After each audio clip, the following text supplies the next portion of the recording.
Dans l'obscurité sinistre d'un avenir lointain, il y a des histoires trop silencieuses pour les hymnes de guerre, des vérités trop étranges pour les parchemins. Ce soir, nous allons au-delà de la guerre, au-delà du feu, dans l'oubli. Voici les chuchotements sous le tonnerre, légions perdues, des étoiles silencieuses, des machines qui rêvent, des orques qui croyaient. Warhammer n'est pas une guerre, mais une merveille. Une galaxie où la mémoire s'estompe, où la vérité se déforme et où les croyances façonnent la réalité.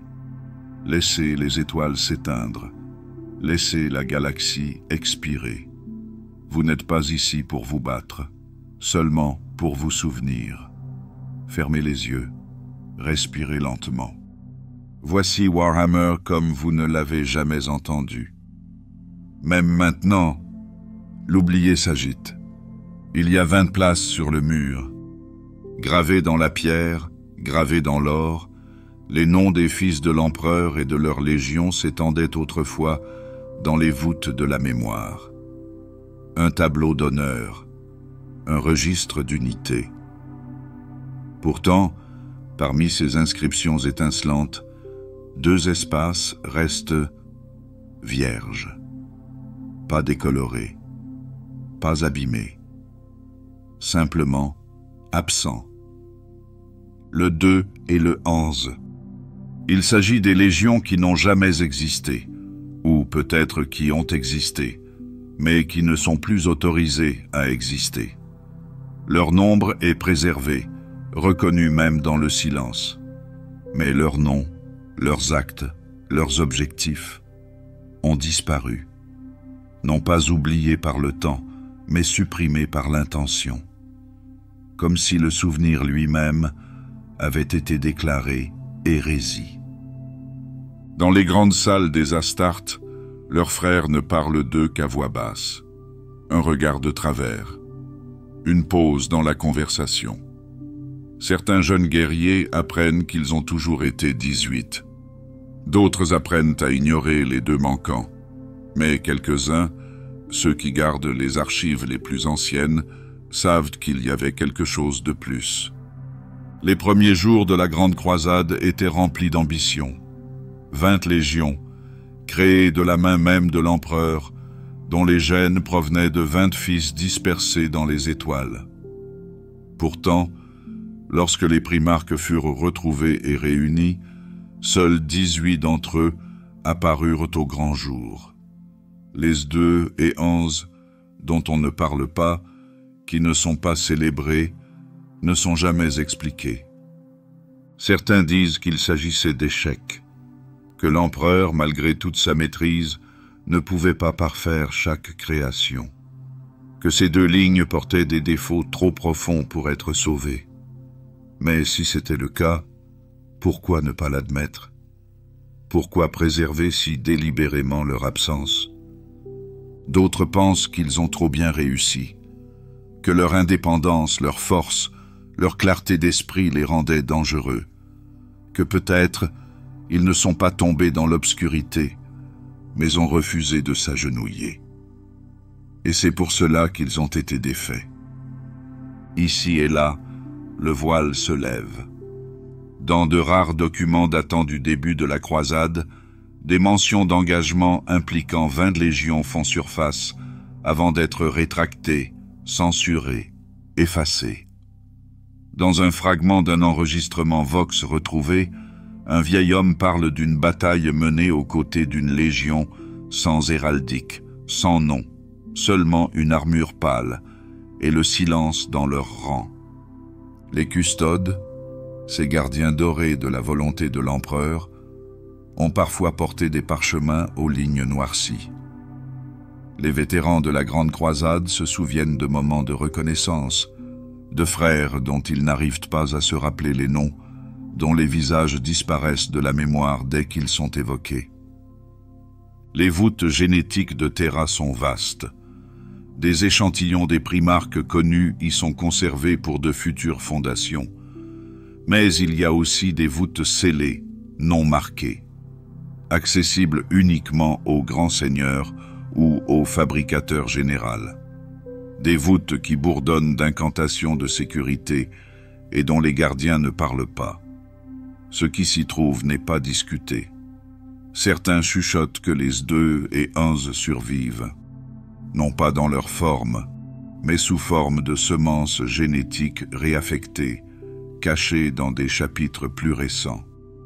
Une image génétique rémanente, un secret jamais prononcé, mais jamais complètement effacé. L'Inquisition nie toutes ces spéculations. Elle procède à des purges des données qui font trop fortement allusion à la réalité. Elle réduit au silence ceux qui posent trop de questions. Mais l'élimination discrète des connaissances ne fait qu'approfondir le mystère. Pourquoi ne rien garder? Pourquoi protéger le vide?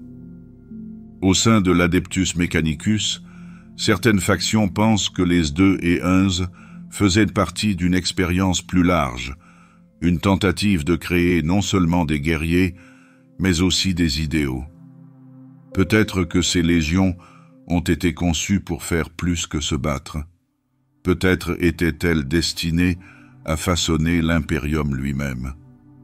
Et peut-être ont-elles trop bien réussi, ou ont échoué d'une manière qui ne peut être pardonnée.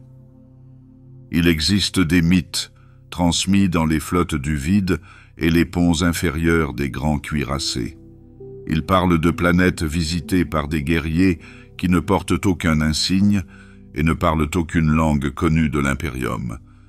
Ils apparaissent, nettoient un monde des Xénos ou de l'hérésie et disparaissent sans laisser de traces, des légions fantômes, des échos, ou peut-être des vestiges. Pour la plupart des gens, les espaces vides sont simplement des espaces vides, les symboles d'une perte trop ancienne pour être remise en question. Mais pour quelques-uns, bibliothécaires, archivistes, commerçants malhonnêtes, qui trouvent des enregistrements brisés dans des systèmes morts, ce sont des indices, non pas pour la gloire, mais pour la fragilité de l'histoire. Qu'est-ce que cela signifie d'être effacé non pas par une défaite, mais par un décret? Avoir servi, s'être battu, avoir versé son sang et être ensuite jugé inapte à la mémoire. Il y a une tristesse dans cette idée, un calme. Car si l'Impérium a oublié de nombreuses personnes, la plupart d'entre elles sont mortes. Pour ces 2-là, on ne se souvient que de leur absence. L'espace qu'ils auraient dû occuper est préservé, intact. Leurs nombres sont conservés, leurs bannières perdues. Et c'est ainsi que le 2 et le 11 restent, non pas tombés, non pas traîtres, non pas martyrs, juste disparus, pas au combat, mais en pensée.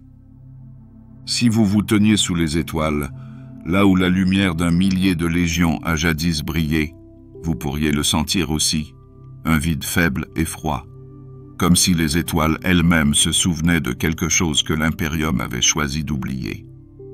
Et dans ce silence, une question persiste. Il y a des endroits dans la galaxie où les étoiles ne brillent pas, non pas parce qu'ils sont devenus froids, ni parce que la poussière voile leur lumière, mais parce qu'ils ont été oubliés. Sur les vastes cartes de l'Impérium, où des milliards de systèmes sont enregistrés à l'encre griffonnée et dans des lignes de cogitateurs qui s'estompent, il y a des zones où rien n'est marqué, des zones vides, des vides silencieux. Ils n'existent pas sur les cartes, mais dans le silence qui règne entre elles. Des régions connues par des noms qui ne sont pas prononcés, les étoiles fantômes, les mondes de Krone et les systèmes qui se sont tus. Dans ces endroits, l'Astronomicon n'atteint pas. Le phare doré de la lumière de Terra, si essentiel pour guider les vaisseaux à travers les étoiles, s'éteint avant même d'avoir touché leur bord. Ces étoiles dorment donc dans l'obscurité, sans être rattachées à la flamme de l'Empereur. Les voyageurs qui s'approchent de ces régions perdent souvent le contact. Leurs signaux s'estompent, leur chemin se déforme. Parfois, ils reviennent, mais le plus souvent, ils ne reviennent pas. Et lorsqu'ils reviennent, ils sont changés, silencieux, fixes. Leurs navires ne transportent pas de journaux de bord. Leurs équipages ne peuvent pas parler de ce qu'ils ont vu. Certains affirment que ces régions étaient autrefois prospères. Elles abritaient des colonies, des avant-postes, voire des empires oubliés.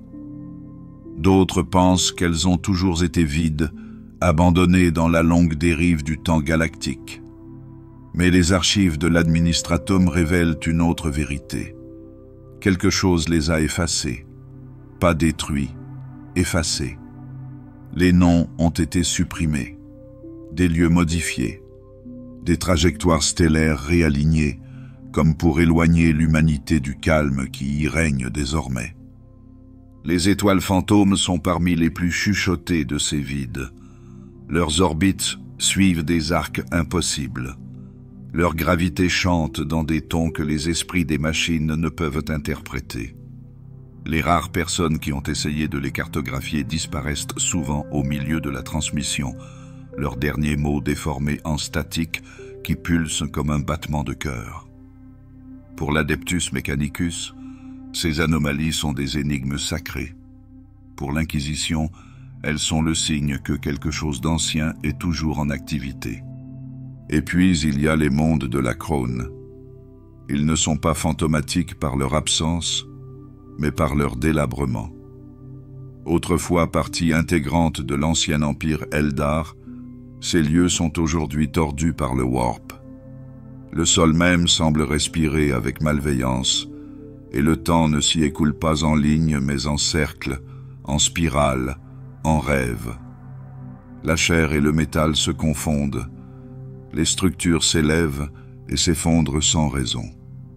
Poser le pied sur un monde de Krone, c'est s'exposer au regard de quelque chose de très vieux et de très affamé.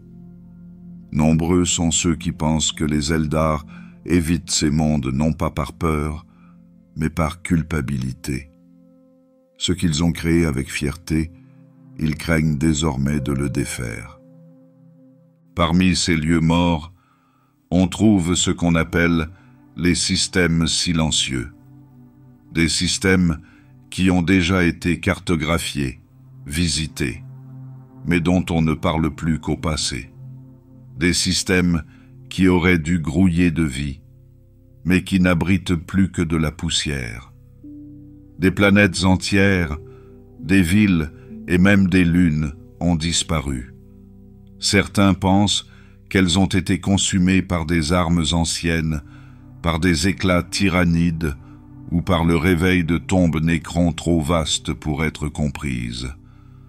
D'autres parlent de forces plus sombres, d'entités de guerre qui ne se nourrissent pas comme le font les démons, mais qui défont. Il y a un modèle dans les silences, un rythme.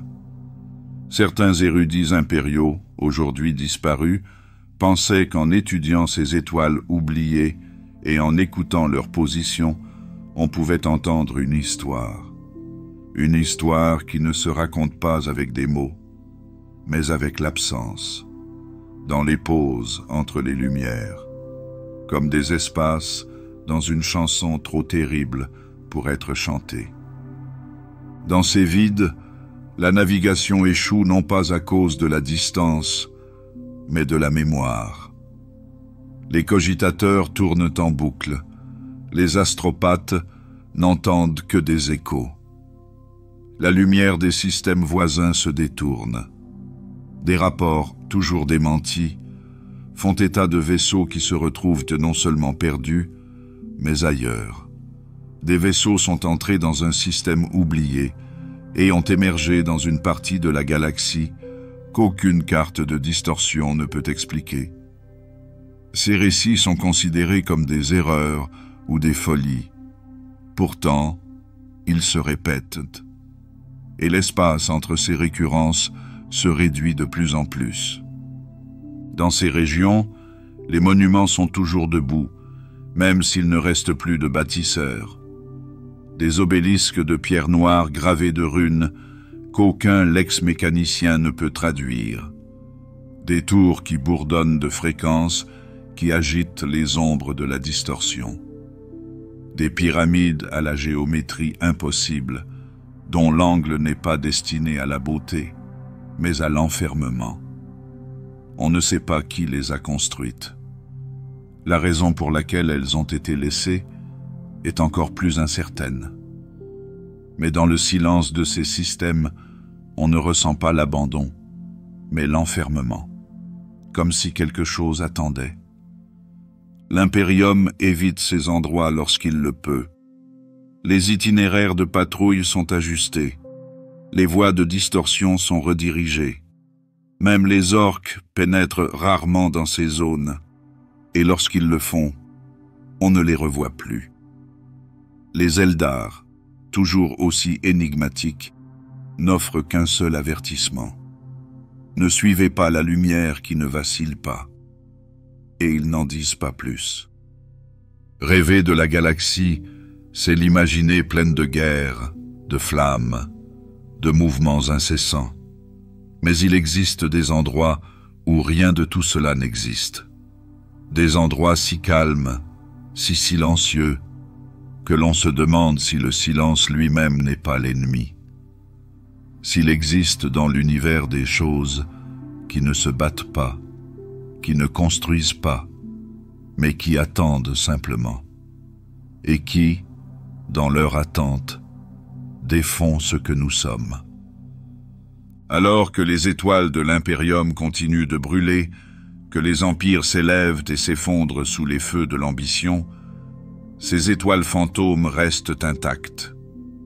Observées, se souvenant de ce que nous avons oublié, ou peut-être rappelant à la galaxie que même le silence a une forme. Laissez-nous maintenant dériver tranquillement à travers ce calme. Il y a d'autres faits à découvrir, d'autres histoires à peine murmurées, nichées dans l'obscurité, juste au-delà de ce dont les cartes se souviennent. Ils étaient destinés à rester dans les mémoires. Pas pour la gloire, ni pour la conquête, ni pour les chants des saints, mais simplement pour la fonction.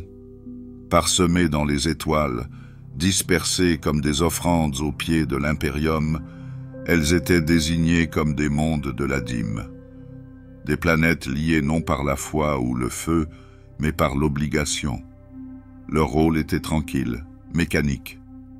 Les céréales, minéraux, de la chair, âme. L'Impérium l'exigeait, et il s'y soumettait. Ni héros ni martyrs, juste des noms sur un registre vérifié, taxé, oublié. Et pourtant, certains sont trop oubliés. Dans les archives sans fin de l'Administratum, où la mémoire se mesure en encre et en poussière, il y a des incohérences. Des pages où un système est répertorié une année et absent l'année suivante. Des entrées de données écrasées, des coordonnées laissées en blanc, des secteurs entiers où les registres de dîmes indiquent des exportations de nourriture, de minerais et de conscrits pendant des siècles. Puis plus rien. Pas d'entrée, pas de note, pas de conclusion. Le nom demeure, mais pas la planète. Ce sont les mondes de la dîme qui ont disparu. Certains, au sein de l'Impérium, pensent qu'il s'agit d'erreurs d'écriture, que les archivistes, surchargés de travail et privés de sommeil, ont simplement mal placé les étoiles, que des planètes ont dérivé hors de portée ou ont été réaffectées sous de nouveaux noms. La galaxie est vaste et la bureaucratie plus épaisse que le vide. Il est facile de perdre le fil, mais d'autres le savent mieux que moi. Il y a des murmures dans les voûtes des temples administratifs de Terra, des contes enterrés sous des couches de rédaction et de rituels, des parchemins énumérant d'anciennes colonies aujourd'hui inaccessibles, des caravanes envoyées pour récupérer des tribus en retard qui ne sont jamais revenues, des registres Vox avec des coordonnées statiques promettant un service continu, suivi d'un silence. Que devient un monde lorsque l'impérium l'oublie, mais que le monde lui-même s'en souvient? On dit que certaines de ces planètes ont continué à payer la dîme même après la disparition de leurs archives. Des cargos, automatisés et anciens, dérivant dans le vide, chargés de céréales, de ferraille ou de cadavres. Ils arrivent à l'improviste sur les quais orbitaux, leurs manifestes signés par des noms qui ne sont plus utilisés. Leurs coques portent des marques usées par des siècles de voyage, des symboles qui ne figurent pas dans les lexiques standards. Les équipages sont morts depuis longtemps, les pilotes sont morts depuis longtemps. Mais la dîme est livrée tout de même. D'autres racontent des histoires plus sombres, des mondes qui ont tenté de contacter Terra, suppliant de savoir pourquoi aucun vaisseau de tribu n'est venu, pourquoi aucune présence impériale n'est restée. Ils ont envoyé des signaux, des supplications, des prières. Certains ont supplié pour une reconnexion, d'autres sont devenus amers.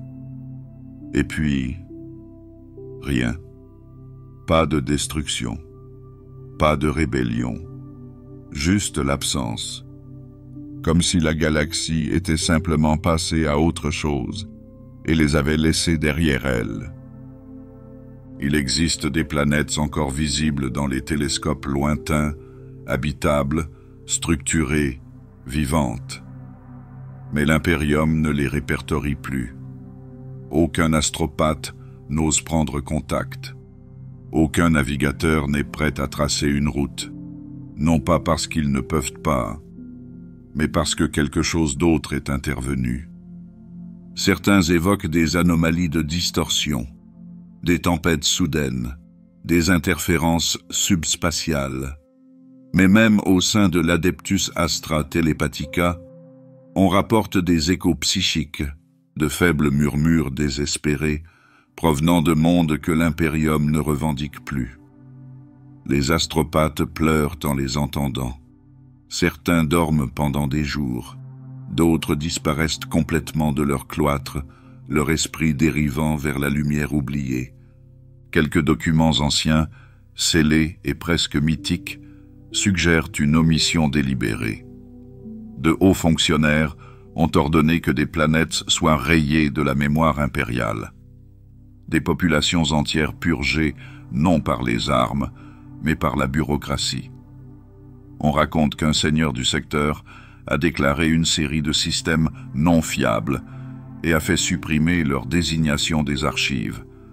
La raison, la désobéissance, non par la révolte, mais par le souvenir. Ils se souvenaient des mauvais dieux, ils chantaient les mauvais hymnes. Ils ont prélevé la dîme non seulement sur les ressources, mais aussi sur les croyances. Et ces croyances, ces autres vérités, n'étaient pas les bienvenues. Il existe également des récits de planètes tombées dans l'ombre du warp, non pas englouties par les démons, mais consumées par l'irréalité, où le temps a cessé de s'écouler au rythme de la galaxie, où les saisons duraient des siècles, où les gens vieillissaient, mais où leurs enfants naissaient en tant qu'aînés. L'administratum, en découvrant ces anomalies, a discrètement retiré les mondes du service. Ils n'ont pas été détruits, ils n'ont pas été avertis, juste mis de côté. Parmi les sœurs Dialogus, il existe un chant, rarement chanté, jamais traduit. On dit qu'il énumère les noms de ces mondes disparus, codés en vers. Le chant est doux, presque triste. Une berceuse pour les perdus. Et lorsqu'il est prononcé à voix haute dans l'espace vide profond, les vox esprits s'agitent et les étoiles scintillent comme si elles écoutaient. Que signifie pour un monde d'être effacé du devoir, mais pas de l'être? Continuer à dériver dans la nuit, sans lien, sans commandement, sans appartenance. Peut-être prospère-t-il. Peut-être que, libéré de la dîme et des attentes, il se développe, dans des directions étranges, sans être touchés par la foi, sans être liés par la guerre. Ou peut-être s'effondrent-ils, leur ville silencieuse, leur peuple attendant des instructions qui ne viendront jamais, une dévotion sans réponse. L'impérium, aussi vaste soit-il, oublie par nécessité. Mais la galaxie n'oublie rien. Les planètes restent, elles tournent, elles orbitent, elles attendent. Et certaines nuits, dans le calme de l'espace, on peut presque les entendre. Elles n'appellent pas à l'aide, mais nous rappellent qu'elles ont été vues un jour. Et si les étoiles peuvent être oubliées, qu'est-ce qui pourrait bien disparaître discrètement? Dans les espaces froids entre les étoiles, où le silence s'accumule comme la poussière sur des circuits oubliés, il existe des sanctuaires de pensée forgés non pas par l'espoir ou la foi, mais par le calcul. Ce sont les enclaves cachées de l'Adeptus Mechanicus, des temples sans prière, seulement des équations. Leurs prêtres ne rêvent pas en couleurs ou en sons. Ils rêvent de schémas de code machine, d'impulsions de puissance, de l'écho de circuits longtemps silencieux. Sur les mondes de forge dispersés de l'Impérium, d'étranges technologies s'agitent. Elles ne sont pas nouvelles, mais anciennes, retrouvées, réassemblées, réveillées. Des dispositifs dont le but n'est plus compris, mais obéi. Et dans cette obéissance, les prêtres techniciens trouvent la communion. Sur le monde des forges de Graia, niché entre les manufactures tonitruantes et les flèches couronnées d'antennes qui griffent le vide, un mécanisme ronronne. On l'appelle le réseau d'écho de l'âme, un treillis de cristal et d'acier qui écoute non pas les sons, mais les présences. Lorsqu'un magos meurt, son empreinte neuronale est capturée, filtrée et stockée, non pas en tant que conscience, mais en tant que résidu, une ombre de pensée, un reflet dans une banque de données. Parfois, ces échos chuchotent à leurs successeurs, pas clairement, jamais directement, mais sous forme d'étincelles d'intuition, de moments de connaissance. Ceux qui écoutent trop attentivement commencent souvent à reproduire la cadence des disparus. Certains prétendent qu'il s'agit de conseils, d'autres pensent qu'il s'agit d'une sorte de hantise, mais le réseau n'est jamais éteint. Ce serait un manque de respect. Plus loin sur le bord de la mer se trouve Stygiesvit, un monde entouré de secrets et recouvert de champs d'obscurcissement. Les adeptes ne se contentent pas de la mémoire. Ils poursuivent que le temps lui-même, tentant de le plier en boucle ou de l'étirer comme un fil fin à travers les événements. Leur plus grande construction est sans nom, une tour à moitié avalée par un verre vide qui déforme son propre reflet. À l'intérieur, les horloges tournent à des vitesses différentes. Les visiteurs évoquent des souvenirs de jours qui n'ont pas encore été vécus. Un magos a affirmé s'être rencontré lui-même 3 siècles dans le futur et être revenu avec des outils qui n'existaient pas encore. L'Ordochronos a essayé, à plusieurs reprises, d'intervenir. Mais à chaque fois, leurs vaisseaux sont refoulés, avant même d'arriver. Au-delà de ces enclaves connues, on murmure l'existence de sanctuaires de forges perdues, des mondes qui portent le rouge et le bronze du Mechanicus, mais qui n'apparaissent pas sur les cartes stellaires approuvées, des endroits où les machines continuent de fonctionner, mais où il ne reste aucun prêtre technicien vivant. Les appareils se nettoient d'eux-mêmes, les lumières se déplacent selon d'anciens rituels, et dans les niveaux les plus profonds, les unités Vox émettent des cantiques brouillés, des prières à un dieu qui ne répond pas. Sur l'un de ces mondes, un explorateur malhonnête, a découvert une forge hantée non pas par des fantômes, mais par une intelligence. Pas artificielle, quelque chose de plus.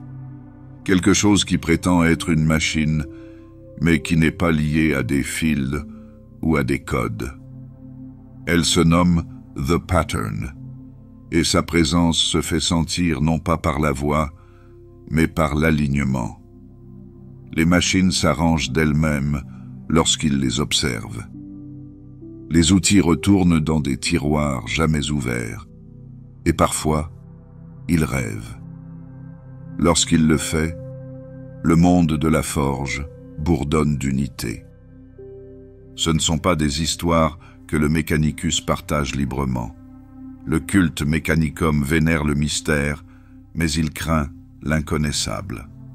Et nulle part cette tension n'est plus profonde que sous la poussière cramoisie de Mars elle-même.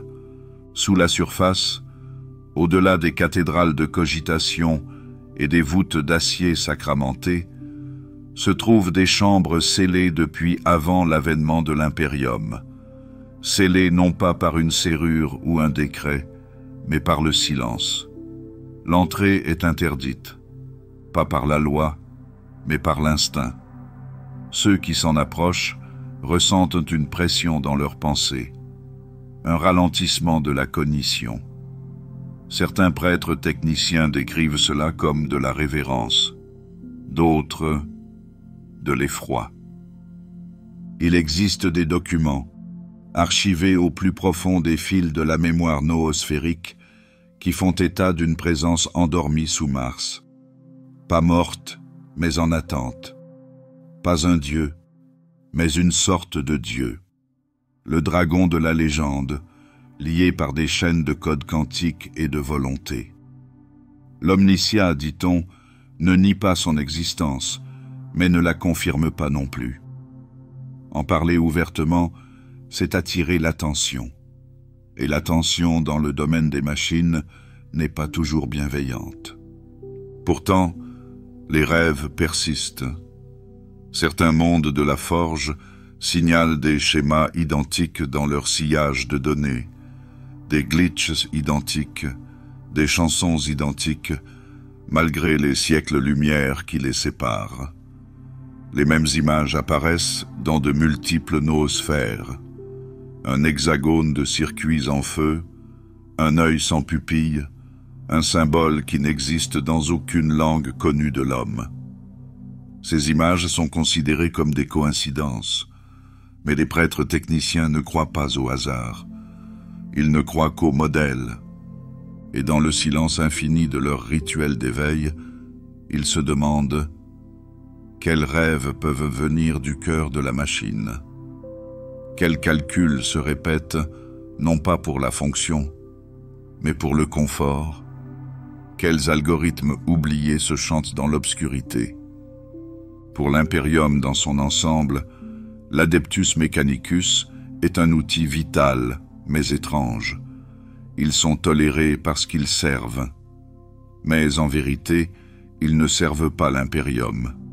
Ils servent l'idée de quelque chose de plus ancien, quelque chose d'enfoui. Et dans chaque rouage tourné, dans chaque machine éclairée par de l'huile sacrée, une prière est murmurée, non pas pour l'avenir de l'humanité, mais pour un passé qui rêve peut-être encore. Et dans ce rêve, les fils s'agitent, les lumières clignotent, et la forge reste chaude.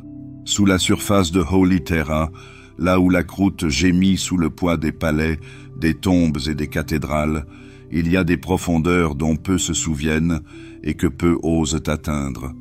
Sous les salles sacrées du palais impérial, au-delà des voûtes enfoncées et des artères sans lumière des infrastructures oubliées, le monde devient silencieux.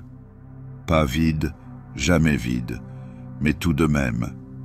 Terra, le berceau de l'humanité, n'est pas seulement le siège d'un empire.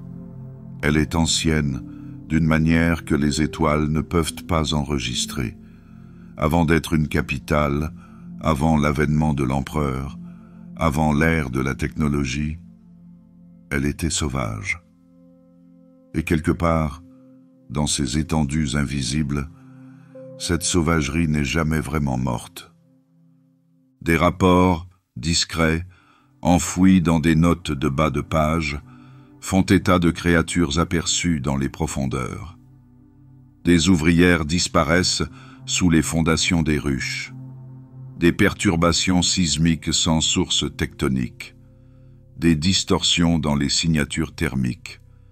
Des choses se déplaçant dans l'obscurité comme des rivières dotées d'un esprit. On dit souvent à ceux qui le remarquent de ne pas poser de questions. Certains membres de l'Adeptus Terra pensent qu'il s'agit de légendes, de peurs résiduelles de l'âge de la guerre, une époque où Terra est tombée en ruine, où ses villes ont été détruites par des tempêtes de distorsion et où ses cieux ont été noircis par les retombées radioactives. La technologie a échoué et l'humanité est devenue sauvage. À cette époque, les bêtes régnaient sur les ruines, des basiliques capables de transformer la chair en pierre d'un simple regard, des wyrms aux écailles de céramique et d'os, assez grands pour s'enrouler dans les tunnels du métro et s'élever dans les tours de la ruche comme des tours vivantes. Et des choses encore plus étranges, des créatures jamais répertoriées, dont la biologie ne correspond à aucun phylum connu.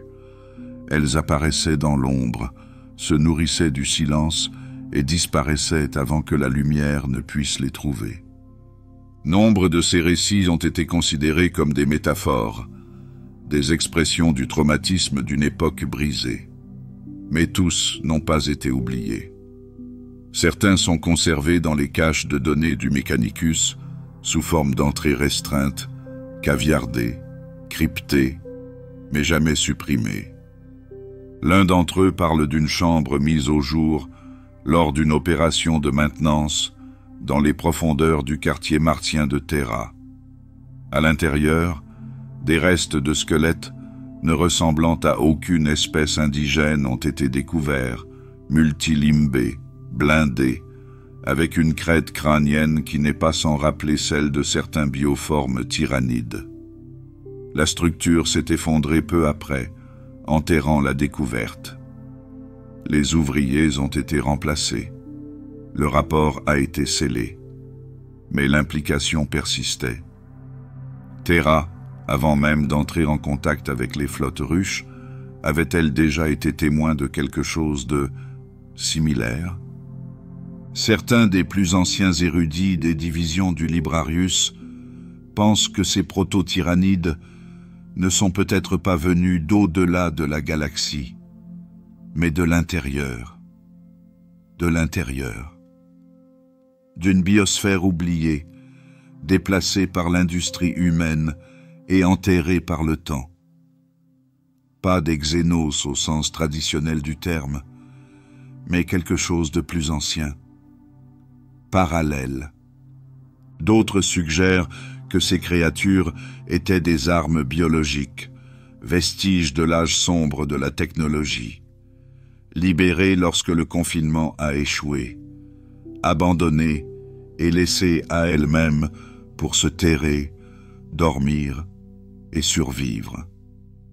Si c'est le cas, il se peut qu'elles traînent encore dans des poches de stase ou des voûtes automatisées, dans l'attente de nouveaux ordres qui ne viendront jamais. Dans les niveaux les plus restreints du palais impérial, il y a des chambres tapissées de pierres réactives, où les murs battent la mesure sans cœur. Ici, l'alimentation en images ne fonctionne pas. Le son est absorbé. L'entrée n'est autorisée que par un sceau codé par un gène. On dit que dans ces lieux, quelque chose respire. Pas bruyamment, pas souvent, mais juste assez pour rappeler à ceux qui se trouvent à proximité que Terra était autrefois un monde de vie sauvage. Parmi les Adeptus Custodes, ceux qui marchent là où personne d'autre ne peut aller, il y a des histoires chuchotées à travers des gestes silencieux, de patrouilles déroutées sans explication, de voûtes scellées et décelés par des ordres dont on ne retrouve plus la trace. Des mouvements ressentis à travers les bottes en céramite, rythmés, lourds, distants. Toutes les bêtes ne sont pas monstrueuses.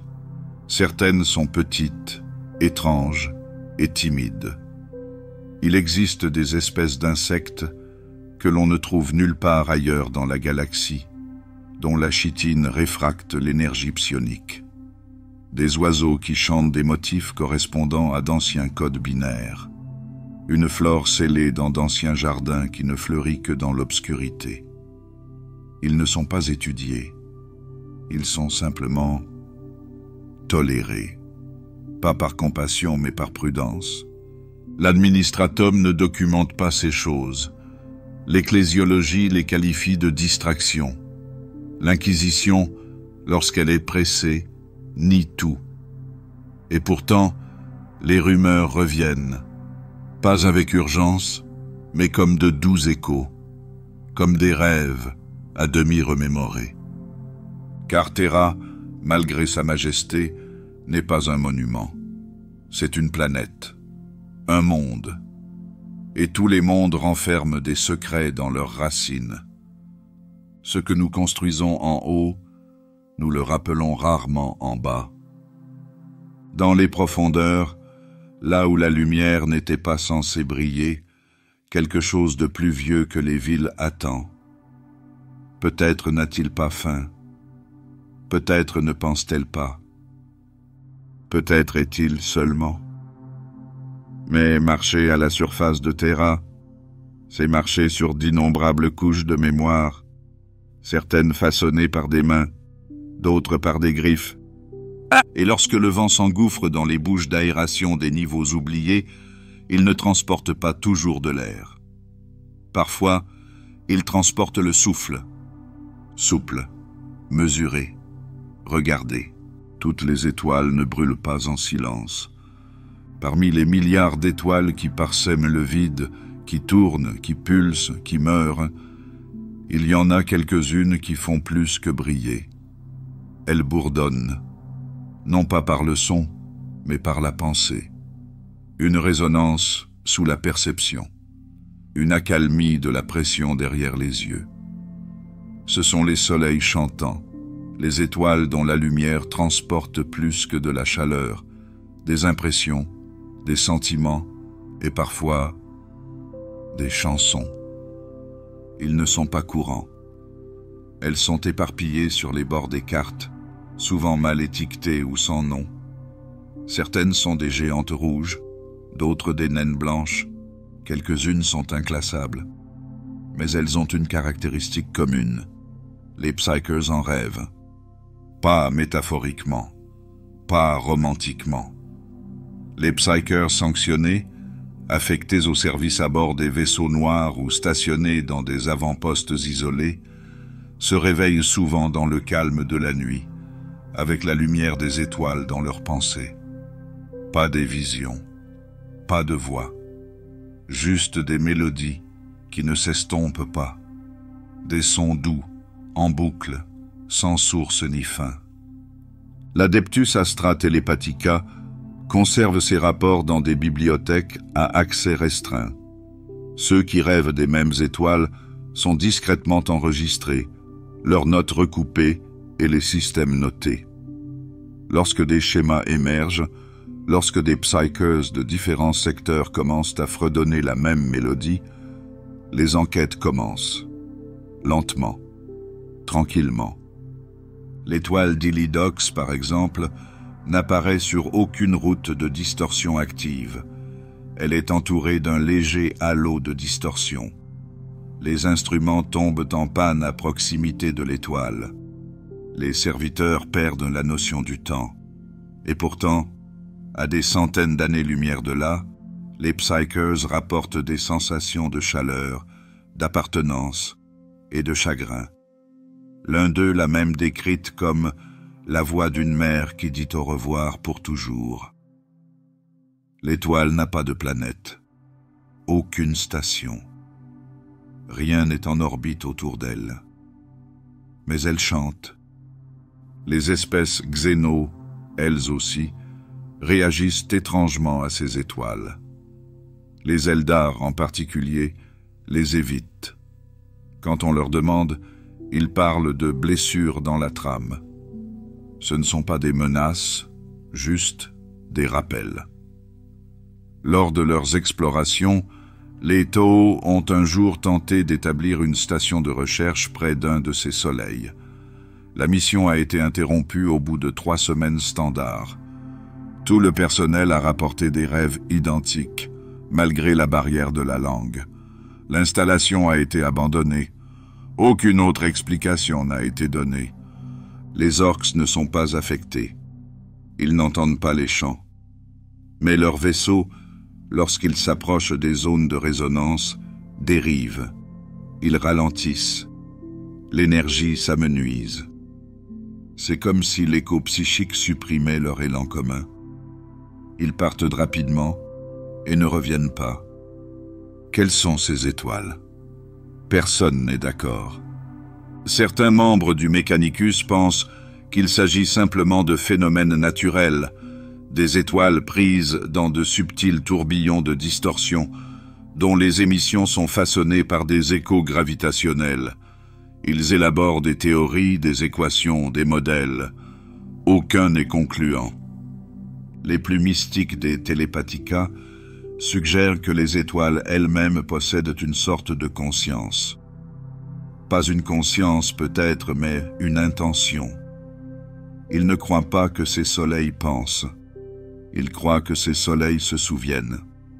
Dans d'anciens textes retrouvés dans une bibliothèque en ruine sur une lune morte, il y a un passage gravé en caractères d'argent. Il décrit un soleil qui a endormi une flotte en chantant. Les vaisseaux dérivèrent, leurs équipages somnolents dans une stase qu'ils n'avaient pas initiée. Ils se sont réveillés des siècles plus tard, à des années-lumière de là, sans aucun souvenir de leur voyage. Aucun temps ne s'était écoulé à bord de leur vaisseau. Les étoiles à l'extérieur avaient bougé.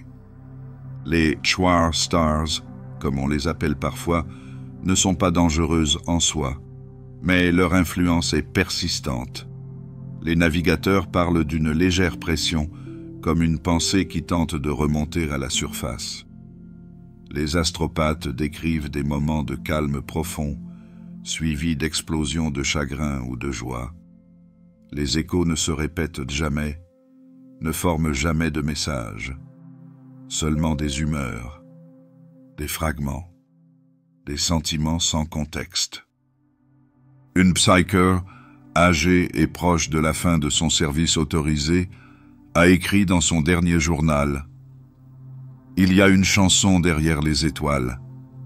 Elle n'est pas pour nous, mais parfois, nous sommes autorisés à l'écouter. » Dans ces lieux, le voyage en distorsion devient étrange. Les routes s'incurvent de façon anormale, comme si elles étaient tirées par des ficelles invisibles. Les champs gélaires se maintiennent, mais bourdonnent. Les machines chuchotent dans l'électricité statique. Certains pensent que le voile entre l'espace réel et l'immatérium est plus fin près de ces soleils. Pas déchiré, juste pour eux. L'ecclésiographie ne les prêche pas. L'Inquisition fait rarement des commentaires. Mais au plus profond de leurs archives se cachent des théories interdites. Ces soleils sont les vestiges de quelque chose de plus ancien que le chaos. Peut-être qu'avant d'être une mer de folie, la distorsion était une chanson. Et ces étoiles se souviennent de son rythme. Comme pour beaucoup de choses dans l'Imperium, la connaissance des soleils chantants est discrètement préservée, jamais évoquée. Ils sont catalogués dans des archives oubliées, observés de loin et, lorsque c'est nécessaire, évités. Non par peur, mais par respect. Car dans une galaxie de violence et de feu, ces étoiles offrent quelque chose d'autre. Pas la paix, exactement, mais une pause. Un calme si profond qu'il va au-delà du vide, de la lumière et de la pensée elle-même. Et si vous vous en approchez trop, vous risquez de rêver d'un air qui n'a ni début ni fin. Il y a des portes dans la galaxie qui ne s'ouvrent plus. Certains sont enterrés sous le sol de mondes disparus. D'autres reposent dans les fondations de villes si anciennes que leurs premières briques sont devenues poussière. Ils ne sont pas marqués. Elles ne brillent pas. Mais ils demeurent.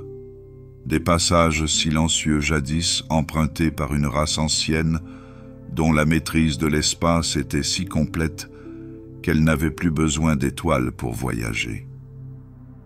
Ce sont les entrées perdues de la passerelle. Les Eldar, bien avant la première flamme de l'humanité, ont tracé un chemin entre les réalités.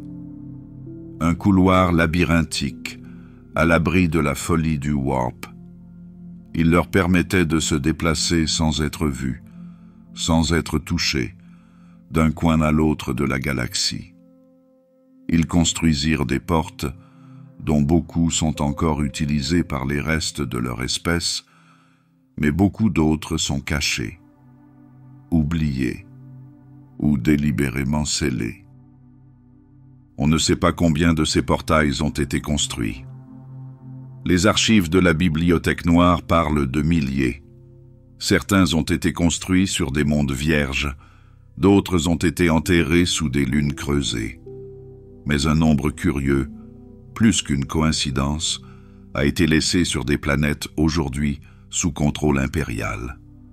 Des mondes humains qui n'ont jamais connu de civilisation, mais dont la géographie montre des signes de conception artificielle. Sur l'un de ces mondes, connu uniquement par sa désignation sectorielle, une équipe de mineurs a découvert une caverne d'une symétrie impossible. Ses murs absorbent la lumière. Son sol ne portait pas de poussière. En son cœur se trouvait un arc ovale, gravé de formes fractales, qui se déplaçait lorsqu'elles n'étaient pas observées. Les ouvriers qui y pénétrèrent rapportèrent du froid sans température, des échos sans son. L'Inquisition est arrivée rapidement. L'arche fut scellée. L'équipage fut réaffecté. On ne parla plus jamais de la caverne.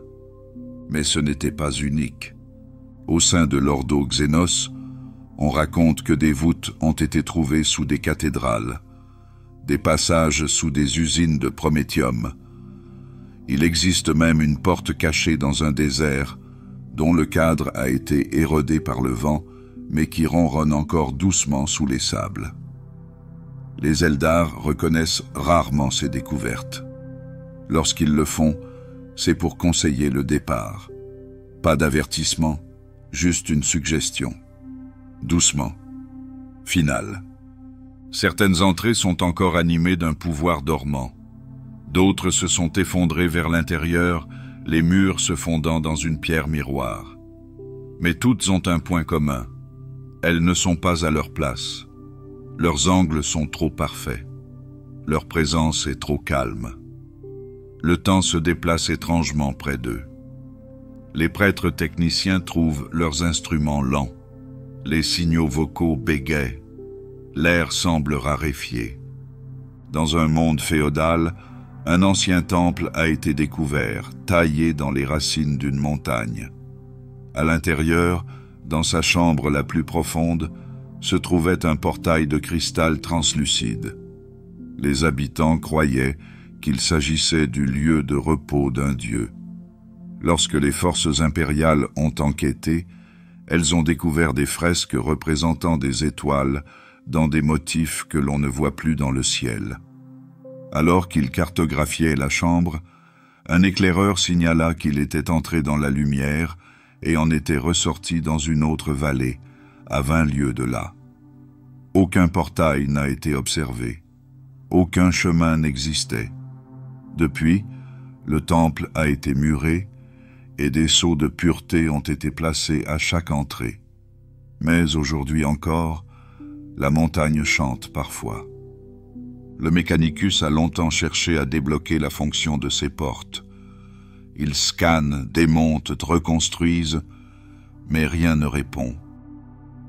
Les appareils sont inertes, mais jamais inactifs. Ils bourdonnent à des fréquences qu'aucun serviteur ne peut traduire. Ils résistent à la décomposition. Ils restent. Dans de rares cas, les entrées ne sont pas dormantes, mais fracturées. Des portes entr'ouvertes, laissant échapper non pas des créatures, mais des instants. Un aperçu d'un couloir qui disparaît. Un pas entendu sur un marbre qui n'existe plus.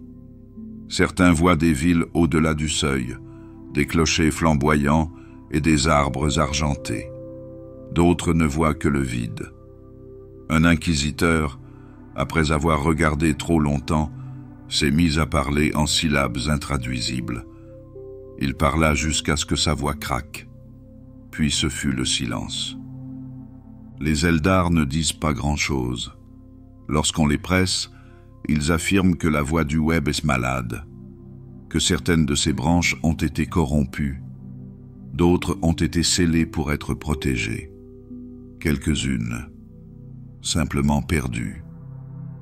Ils n'expliquent pas comment, ni pourquoi, ni de qui. Ce qui est clair, c'est que ces entrées n'ont jamais été destinées à l'humanité. Leur présence sur les mondes humains n'est pas une invitation, mais une relique. Un vestige de l'architecture d'une époque où les étoiles répondaient à des voix différentes. Et peut-être que les Eldar pensaient qu'aucun autre n'irait aussi loin. L'Inquisition tient à jour des listes de personnes soupçonnées d'être des portes. La plupart sont expurgées. Quelques-unes sont marquées pour l'extermination si jamais elles se réveillent. Mais sous cette vigilance tranquille se cache un malaise plus profond.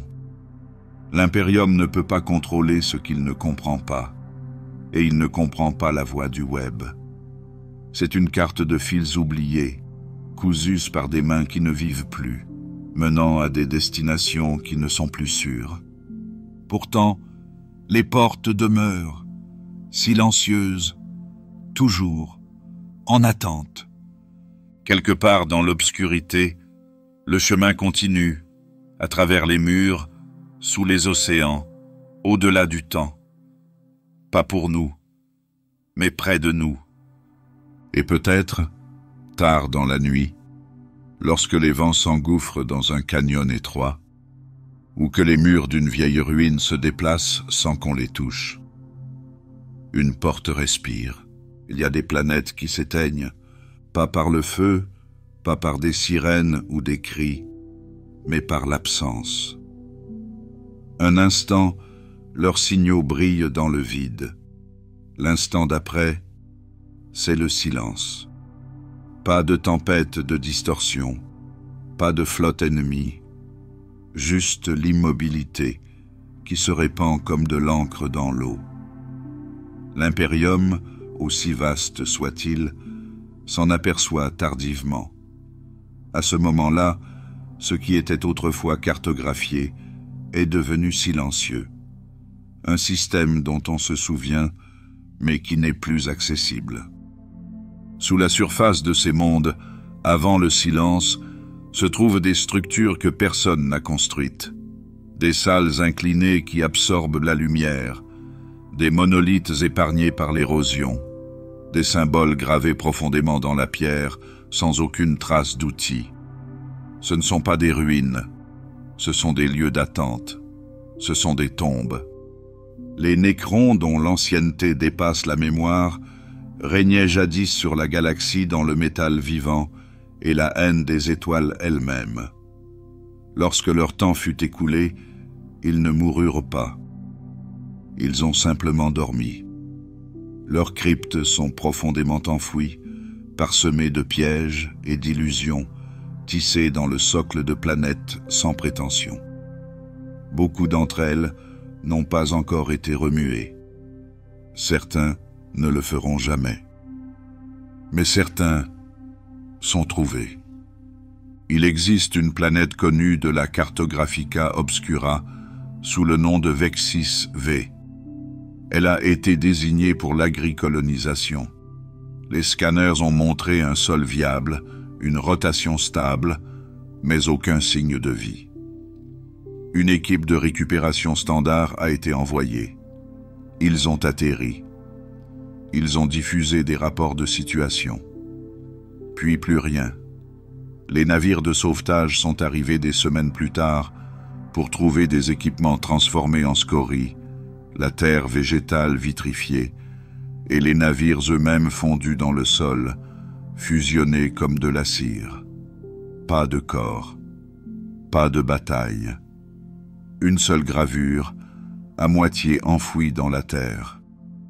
Un sigil en forme de spirale, jamais vu auparavant, mais maintenant familier.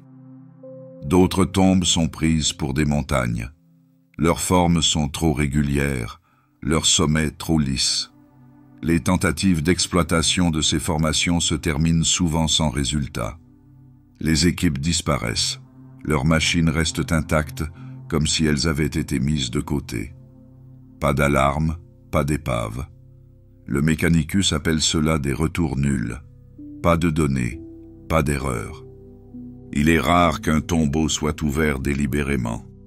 Un magos de Forge Polixis a autorisé une telle brèche, déclarant qu'il s'agissait d'une exploration sacrée. La voûte a été creusée. Les murs baignaient dans un brouillard sans lumière. À l'intérieur, des salles trop larges, des plafonds trop bas, des ombres qui s'éloignent de la source. L'équipe a décrit des machines dormant debout comme des statues de rois oubliés. Puis, l'alimentation s'est arrêtée. Des mois plus tard, un serviteur est revenu en orbite. Seul. Il parlait par clics. Ses yeux brillaient d'une lueur verte. L'Inquisition est intervenue. Le site a été scellé depuis l'orbite. Un anneau de satellite a été laissé en position géosynchrone, leur tâche étant simple. Observer. Ils n'ont pas bougé depuis. Ces tombes ne sont pas statiques. Elles dérivent légèrement sous la surface, s'adaptant à la rotation planétaire. Les structures s'élèvent et s'abaissent au rythme de la tectonique, suivant des orbites oubliées depuis longtemps. Certains pensent qu'ils écoutent, non pas des voix, mais des alignements.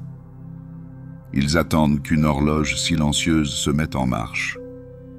Chez les Eldar, les runes de cristal contiennent des avertissements. Non pas contre les Nécrons eux-mêmes, mais contre l'idée de perturbation. Ils ne craignent pas ce qui marche. Ils craignent ce qui s'éveille. Il existe des récits d'anciens mondes où des craft worlds entiers ont disparu après s'être approchés trop près de complexes funéraires endormis. Les Eldar parlent de « puits dans le temps », où la réalité s'estompe et où la mémoire se répète.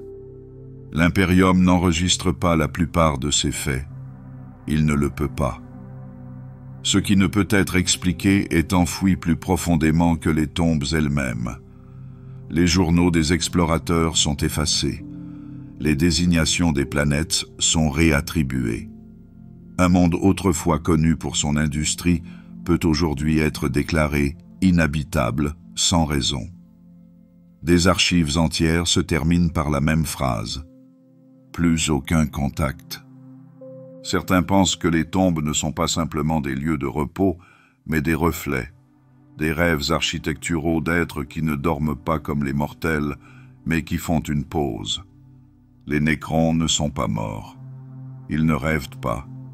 Ils sont entre les deux, et leurs tombes font écho à cet entre-deux, ni éveillés, ni endormis, ni présents, ni partis. Il arrive qu'une planète affiche des valeurs magnétiques inhabituelles. Les machines fonctionnent mal. Les transmissions Vox portent l'écho de mots jamais prononcés. Les habitants deviennent silencieux, puis disparaissent. Ces effets rayonnent vers l'extérieur en cercle parfait. Puis s'arrêtent.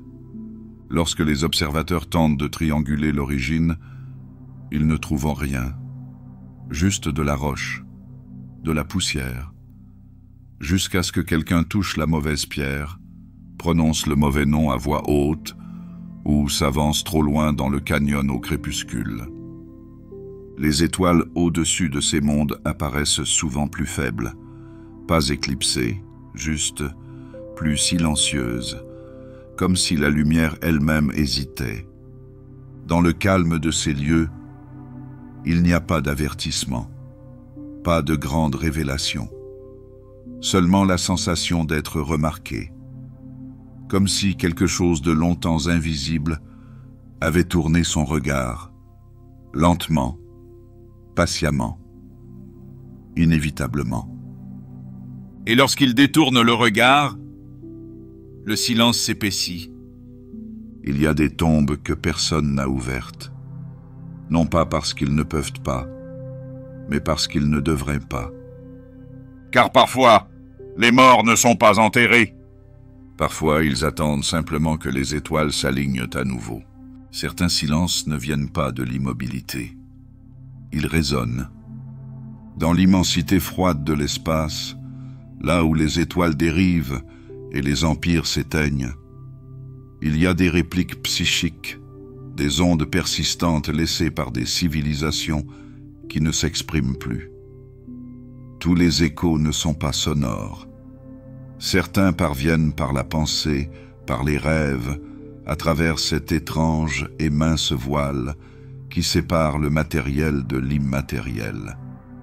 Une pression, un bourdonnement, un murmure sans parole. La galaxie est vieille, plus vieille que l'impérium, plus vieille que la mémoire, plus vieille que la distorsion elle-même. Avant que l'homme ne marche parmi les étoiles, d'autres l'ont fait. Et bien que leur structure s'effondre, que leur chant soit perdu, ce qu'ils ont ressenti, la terreur, le chagrin, la rage, demeure. Saturés dans l'éther, ils tournent en boucle comme de vieux fantômes. L'Ordo-Chronos, dont le travail réside dans les anomalies de temps et de séquences, a longtemps catalogué ces moments. Faibles, mais répétitifs. Une ancienne ruine Xénos, découverte sur une lune stérile, pourrait projeter non pas de la lumière, mais du désespoir. Une pulsation psychique constante, immuable, intouchée par la distance. Toute psyker passant trop près se met à pleurer sans savoir pourquoi. Les vaisseaux noirs, ces vaisseaux silencieux chargés de rassembler les psykers de toutes les étoiles, sont partis à la dérive lorsqu'ils ont traversé des zones chargées de ce résidu émotionnel. Pas attaqués, juste ramollis. L'équipage oublie qui il est. Les navigateurs sont submergés par des souvenirs qui ne sont pas les leurs. Dans plusieurs cas, les vaisseaux sont revenus des décennies plus tard, sans équipage, la coque intacte, les cales remplies de rires qui ne s'arrêtent jamais. Certaines carcasses spatiales, anciennes épaves de civilisations mortes prises dans les marées de la distorsion, sont entourées de zones où le temps ne se comporte pas. Les explorateurs enregistrent des coordonnées et, quelques heures plus tard, leurs notes ont disparu. Les équipes rapportent avoir vu des versions d'elles-mêmes vacillant dans les couloirs. Le passé se superpose au présent et le présent s'oublie lui-même. Une coque particulière, dont le nom a été effacé, a été trouvée à la dérive près de la limite d'une tempête de distorsion. Les équipes du Mechanicus sont entrées et ont découvert une architecture qui s'est déplacée derrière elle. Une techno-adepte, dotée d'un don psychique mineur, s'est effondrée en touchant un mur. Lorsqu'elle a été ranimée, elle parlait une langue qu'aucun lexique ne pouvait décoder. Au cours des heures suivantes, ces paroles se sont rapprochées des fragments connus d'un dialecte xénos, apparu pour la dernière fois chez une espèce pré-Eldar éteinte. Le vaisseau a été scellé. Les données ont été effacées. Ce qui reste de ces empires, ce ne sont pas des monuments, mais des cicatrices psychiques. Des lieux où l'on a ressenti trop de choses à la fois. guerre, anéantissement, deuil sans fin. Ces cicatrices dérivent dans la trame comme des bleus dans l'eau, invisibles, mais quand on les traverse, quelque chose change. Il existe des mondes morts qui suscitent la réaction des astropathes bien avant qu'ils ne soient vus. Les rêves deviennent froids. Des prières familières se transforment en cadences inconnues. Même les psychers les plus expérimentés parlent de souvenirs qui ne leur appartiennent pas. Des scènes de chute d'étoiles, de tours se transformant en lumière, de millions de personnes criant à l'unisson, puis s'arrêtant. Certains pensent que la distorsion a une mémoire, qu'elle enregistre non seulement les événements, mais aussi les émotions. Et lorsqu'une civilisation meurt dans l'agonie ou le désespoir, cette émotion persiste comme de la cendre dans l'air immobile. L'Imperium, toujours pragmatique, choisit de ne pas explorer ces vérités. Au lieu de cela, ces lieux sont marqués comme anormaux et rarement visités à nouveau. Tous les échos ne sont pas douloureux. Dans quelques rares systèmes, les psychers font état de sentiments de sérénité, un calme si complet qu'il frôle l'absence. Aucun son, aucune pensée, juste le sentiment d'avoir été. Ces cas sont encore plus rares et peut-être plus dangereux, car dans le warp, la paix est rarement ce qu'elle semble être. Une vieille entrée dans un coffre-fort de Librarius parle d'une planète avec une voix.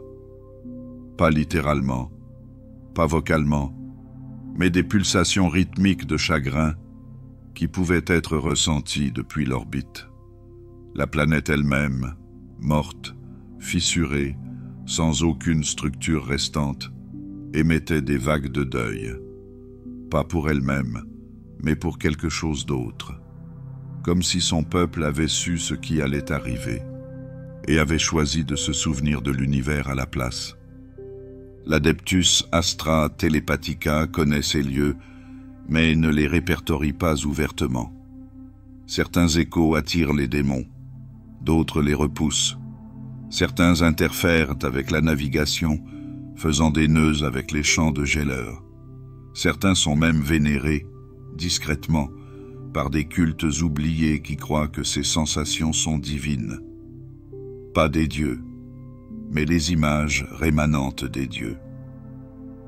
Pour l'Imperium, le problème n'est pas que ces échos existent, mais ce qu'ils suggèrent, que rien ne disparaît jamais vraiment, que ce qui est ressenti une fois par suffisamment d'esprit, avec suffisamment de profondeur, peut tacher le tissu de la réalité, que même après l'extinction, même après la mémoire, quelque chose persiste, et s'il persiste, il pourrait un jour se réveiller. Dans la longue et lente dérive de la galaxie, il n'y a pas de véritable fin. Il n'y a que des impressions qui s'estompent avec le temps, ou qui s'amplifient si elles sont perturbées. L'Imperium marche donc avec précaution dans les ruines du passé. Pas par révérence, mais par prudence. Car les échos, lorsqu'ils sont perturbés, peuvent devenir des voix. Et les voix, une fois entendues, ne se taisent pas facilement. Il existe un silence plus profond encore que le vide entre les étoiles. Un silence qui ne naît pas de la distance, mais de la décision. Non pas du vide, mais de l'omission. Sous la forteresse monastère des Dark Angels, le rocher, il y a un endroit où ce genre de silence est gardé, non pas dans des bouches scellées, mais dans des pages verrouillées. Une bibliothèque non pas pour la connaissance, mais pour la dissimulation. Elle n'est pas ouverte, elle n'accueille pas, et pourtant, elle est remplie de souvenirs. Ils l'appellent l'archive intérieure. D'autres l'appellent par des noms qui ne sont pas prononcés à voix haute. La chambre se trouve derrière des voûtes creusées dans les eaux de ce qui était autrefois Caliban, sous la pierre cyclopéenne et à l'abri du warp et du regard de l'Imperium.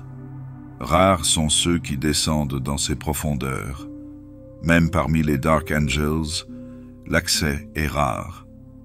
Seuls les membres les plus haut placés du cercle intérieur peuvent lire ce qui s'y cache, et même eux ne lisent pas à la légère. Les livres sont reliés en silence, certains littéralement. Leurs pages sont cousues avec du nerf. Leurs couvertures sont scellées avec de la cire qui sent légèrement le fer. Chaque tome est une contradiction, destinée à être conservée, jamais destinée à être lue. Certains sont enfermés dans une stase, leurs mots figés au milieu de la pensée. D'autres sont écrits à l'encre qui ne se révèle que sous le regard d'un bibliothécaire. Les sujets: des guerres qui n'ont jamais été menées, des noms effacés des bannières, des ordres donnés puis retirés du temps lui-même, la trahison de frères qui n'est consignée dans aucun parchemin reconnu par l'Imperium, la vérité de Caliban, le poids des déchus. Un document, enfermé dans du verre, gravé dans un système de cryptage en couches, décrit une bataille livrée contre un ennemi sans héraldique dont les guerriers portaient les visages d'anciens camarades. Le lieu de la bataille est expurgé, le vainqueur l'est aussi. Mais le prix à payer est inscrit en toutes lettres. La confiance, dispersée comme de la poussière. De cette poussière, le secret a poussé comme de la mousse dans l'ombre. D'autres documents sont encore plus étranges. Il s'agit d'une carte en étoile des systèmes qui faisaient autrefois partie d'une campagne plus vaste, dont les noms sont maintenant marqués d'une cicatrice. L'encre utilisée n'est pas ordinaire. Elle scintille, même lorsque la lumière ne la touche pas. Une lente pulsation, comme le souffle sous la peau d'un rêve. On dit que dans une chambre cachée, il y a une seule chaise et un seul livre. Le livre est enchaîné. La chaise est toujours chaude. Personne ne prétend s'y asseoir, et pourtant, il en est ainsi. L'Inquisition connaît le rocher.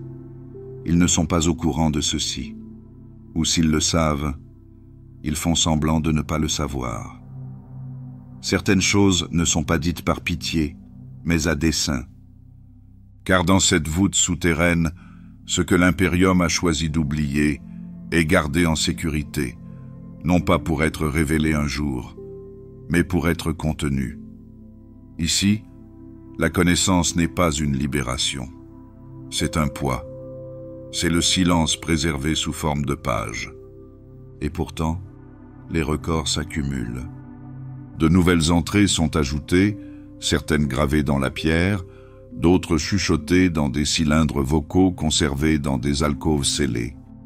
Il s'agit de récits de faits dont on a été témoin, mais qui n'ont jamais été rapportés. Des batailles menées dans des lieux qui n'apparaissent sur aucune carte. Des rencontres avec des personnages qui disparaissent avant que leur nom ne puisse être écrit. Il y a des histoires d'anges qui sont revenus changer, non pas dans leur corps, mais dans leur âme. Ils portent des fardeaux qui ne sont pas visibles dans l'armure, mais qui sont lourds de présence. Ces histoires ne sont pas débattues. Elles sont simplement enregistrées. Non pas en tant qu'histoire, mais en tant que reconnaissance. Parce que cette bibliothèque n'est pas un lieu d'apprentissage. C'est un cimetière. Pas pour les gens, mais pour la vérité. L'Imperium repose sur la loyauté, la foi et le feu. Mais en dessous de tout cela, il y a une base d'oubli. Trop se souvenir, c'est s'interroger. Et s'interroger est dangereux. Les Dark Angels le savent bien. Ils gardent donc leurs secrets sous la pierre, préservés dans le silence, conservés comme des reliques trop volatiles pour être brisées, non pas pour tromper la galaxie, mais pour la protéger de ce qui se cache sous le vernis de la certitude. Dehors, les étoiles tournent, les guerres font rage, les bannières se lèvent et se baissent. Mais ici, Dans le silence des pages non tournées, quelque chose perdure. Une douce pulsation de compréhension retenue. Et dans ce calme, une vérité persiste. Il y en a toujours plus. Dans une galaxie gouvernée par le dogme, où les croyances façonnent non seulement les cœurs, mais la réalité elle-même, les vérités les plus étranges commencent souvent par des plaisanteries. Et parfois, elles ne le restent pas. Il y a une histoire, à moitié oubliée, véhiculée dans les statiques des vieux canaux Vox et les ricanements étouffés des commerçants malhonnêtes. Elle raconte l'histoire d'un warboss orc, massif, vert et bruyant comme le tonnerre, qui déclara, avec une conviction totale et sans hésitation, qu'il était l'empereur de l'humanité. Pas comme l'empereur, ni son rival, ni son ennemi, ni son écho. Il était l'empereur. Son nom, si l'on peut s'y fier, était Gorzag Mekrun, ou peut-être Gormperork. Les archives diffèrent, comme c'est toujours le cas lorsqu'il s'agit d'orcs. Mais ce qui reste constant, c'est l'issue de sa demande. Des troupes entières se rangèrent derrière lui, non pas de la manière habituelle et grossière de la loyauté orque, mais avec quelque chose de plus profond, de plus révérencieux. Ces troupes ne scandaient pas « Wag !» mais « Unité ». Il portait une armure en ferraille ornée de plaques d'or et arborait un simulacre de couronne de laurier. Sa bannière portait un sigle qui, si l'on inclinait la tête et que l'on louchait à travers les larmes, ressemblait presque à l'Aquila. Et plus étrange encore, les choses ont commencé à changer. Les vaisseaux orques, à peine maintenus par la foi et la rouille, commencèrent à fonctionner plus efficacement. Leur armement délabré se mit soudain à viser juste. Les inventions des Mech-Boys, généralement désastreuses, explosives ou simplement fictives, se mirent à fonctionner avec une précision inquiétante. Les orcs eux-mêmes, qui ont toujours eu des différends, firent preuve d'une discipline qui leur était étrangère. Ce n'était pas parfait. Rien n'est jamais parfait dans la marée verte. Mais le modèle était indéniable. Les érudits de l'Ordo Xenos observent la situation avec malaise. Les rapports des champs de bataille devenaient surréalistes. Un détachement impérial déclara sous serment que le chef de guerre prononçait un discours avant la bataille. Un discours, pas un beuglement, et qu'il suscitait quelque chose qui ressemblait à du respect chez ses ennemis. Un autre récit provenant d'un avant-poste en ruine affirmait que les orcs avaient tenté de gouverner la colonie au lieu de la piller. Leur méthode était rudimentaire, absurde, mais imitait indubitablement la structure de commandement impérial. Cela aurait dû être un non-sens. Mais les orcs sont différents. Ils n'ont pas besoin de vérité pour vivre, ils ont besoin de croyances. Leur champ psychique, un gestalt inconscient d'imagination et de certitude, déforme la physique de manière subtile et imprévisible. Les véhicules rouges vont plus vite non pas parce qu'ils sont mieux conçus, mais parce que les orcs pensent qu'ils devraient aller plus vite. Les balles tirées à partir de chargeurs vides tuent toujours si suffisamment d'orcs s'y attendent. Ainsi, si un orc assez puissant, assez bruyant, croyait qu'il était l'empereur, peut-être que cette croyance commençait à remodeler le monde qui l'entourait. Un envoyé de l'inquisiteur envoyé pour affronter le Warboss est revenu plus tôt que prévu, sans son esprit. Son corps bougea, ses yeux clignotèrent, mais aucun mot ne fut prononcé. Le vaisseau dans lequel il était revenu avait été laissé intact, pas même pillé, simplement rendu, comme s'il avait été poliment refusé. C'est à l'occasion de cet incident que la piste s'amenuise. La croisade orque, si on peut l'appeler ainsi, s'est évanoui dans le vide profond.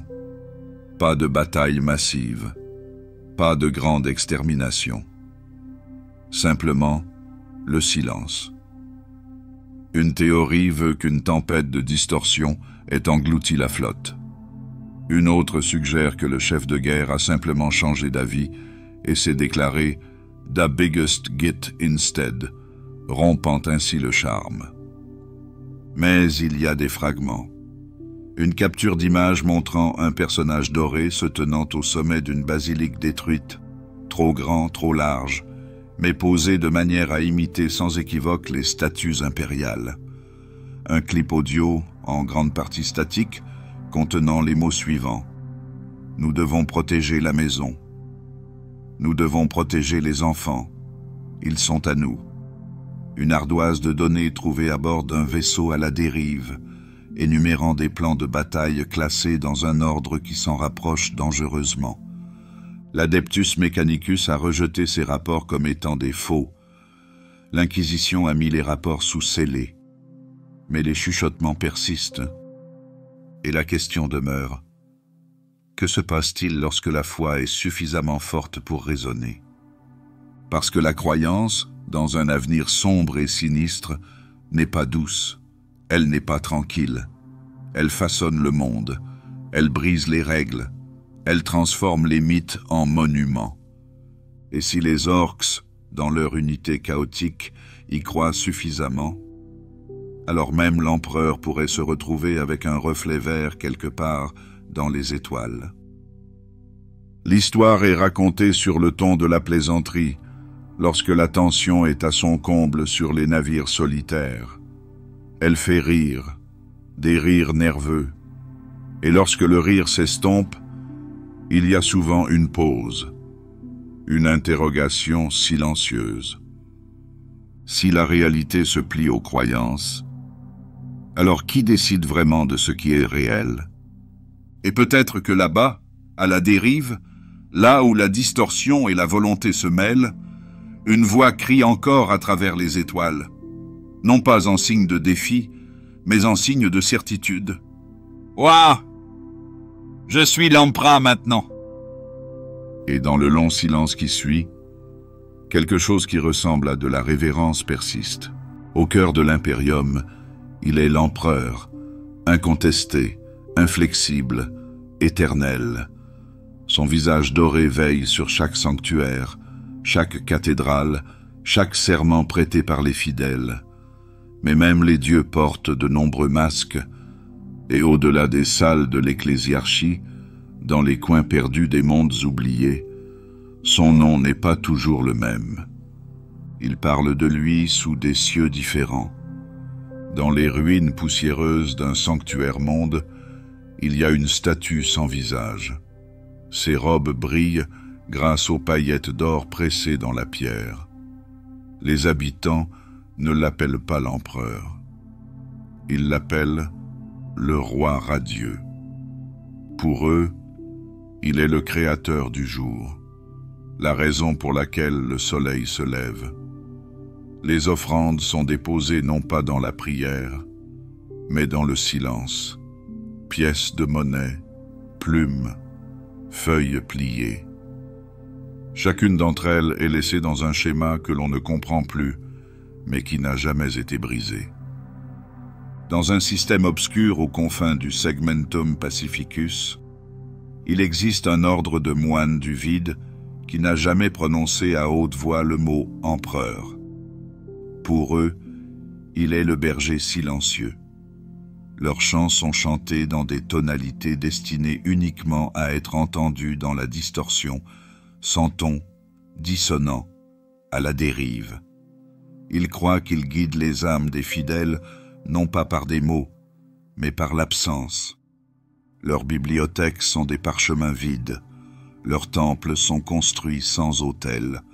Pourtant, chacun d'entre eux porte son symbole, gravé faiblement sur sa peau, là où il ne peut être vu. Plus loin, sur les lunes verrouillées par les marées, où la lumière de l'orage ne s'éteint jamais, une secte de mineurs l'appelle le dernier feu. Ils prétendent que sa lumière brûle sous la roche et que chaque coup de pioche fait jaillir des étincelles de son souffle. Ils ne construisent pas de sanctuaire. Au lieu de cela, ils psalmodient avant chaque quart de travail, les yeux fermés, les paumes tournées vers la terre. Sur la ruche qu'arrête Tertius, au plus profond de ses niveaux inférieurs, une secte oubliée a jadis gravé ses noms dans l'os, non pas pour le vénérer, mais pour s'en souvenir. Ils l'appelaient « celui qui attend derrière le fer ». Leurs reliques n'étaient pas des textes sacrés, mais de vieux boulons, vis, roues, dentés passés de main en main, tous considérés comme saints parce qu'ils avaient été fabriqués par des mains humaines sous son regard. Les ruches supérieures les ont purgés pour hérésie, mais certains de leurs symboles apparaissent encore dans la rouille, des motifs dont seule la poussière se souvient. Et puis, il y a les noms qui ne sont pas des noms du tout, celui qui précède les noms, celui qui ne dort pas, la pensée qui se tient.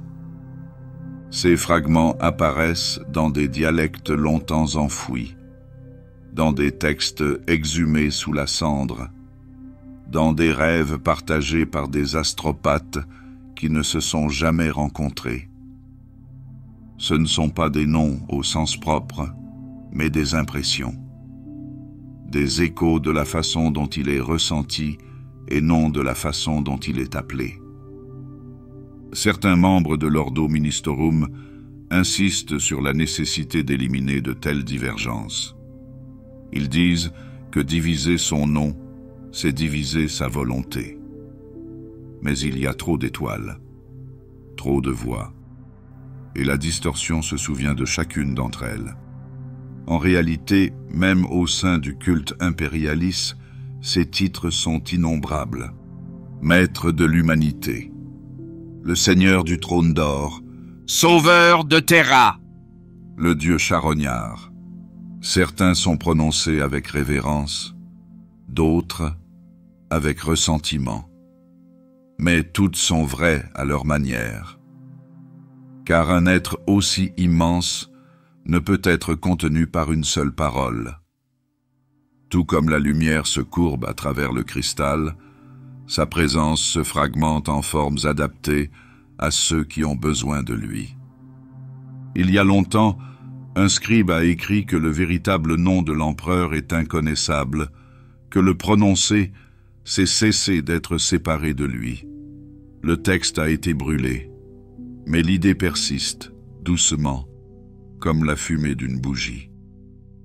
Dans les voûtes les plus profondes de Terra, il y a des textes scellés écrits par des pèlerins qui ne sont jamais revenus, des descriptions de visions dans lesquelles ils portaient des masques de toutes les races, de tous les âges, parfois sous la forme d'un enfant, parfois sous la forme d'une tempête, une fois sous la forme d'une bibliothèque sans porte.